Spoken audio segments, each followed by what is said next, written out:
Very good. A great start to the show, but the show is just getting... Set up for a diamond formation loop.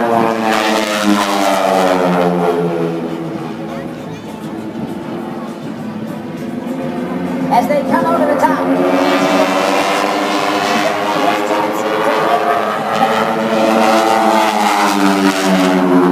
Pit Rock says, me too. Steve Gustafson's third, and tail end Charlie. Gene McNeely says, wait for me, guys. I'm right behind you.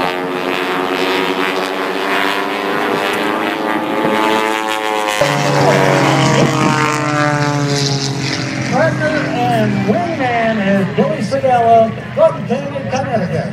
Up into the vertical, 5/8 of the loop, they'll perform a 45 down line with a half roll for the half Cuban 8 maneuver. Inbound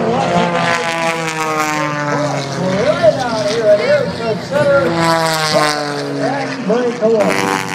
On the left side, out of the loop, into a classic barrel roll. Johnson airline pilot has been a check pilot for a major airline, has over 37,000 hours of flying. Right now, let's watch a double snap roll, basically a love shabbat in a Spearman. Can you believe it? Mr. John Moore. Watch now on the quarter roll up. He's going to do a tail slide. Gravity's going to win. Everybody knows what a spin is. You want to see one? There you go. A fully developed spin, ladies and gentlemen. And he recovers just like that and flies the steering away. Just a bit of a side slip down the runway. Reminiscent of a very fast.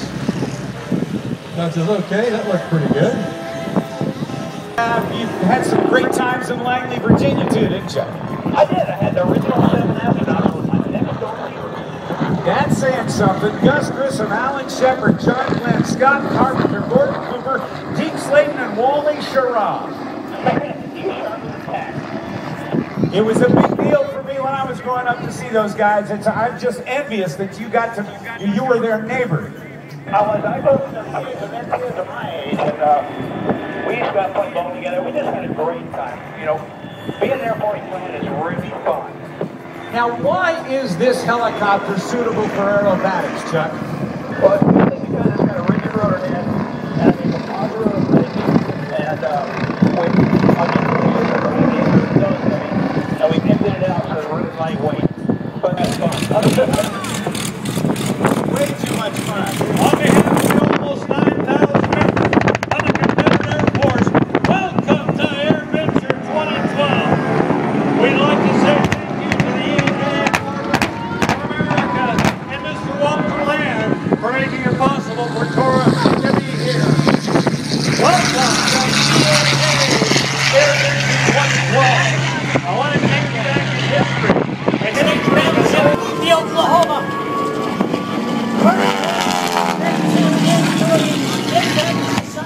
Of that great battle wagon. He rolled over on his stern. And Australia, the United States Navy and the Army.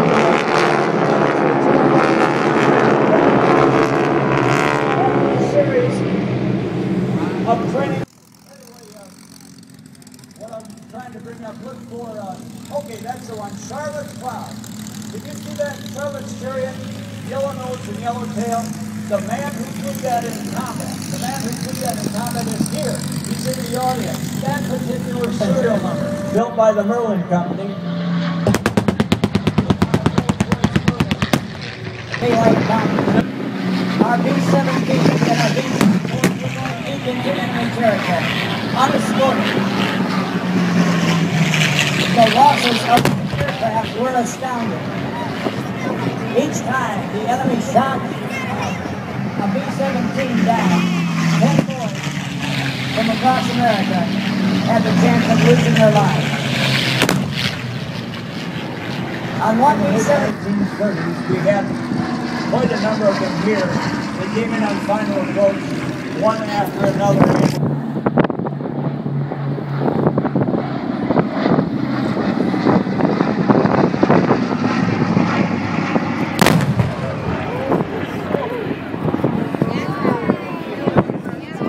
The world enters the atomic age. Pacific. You ended the war.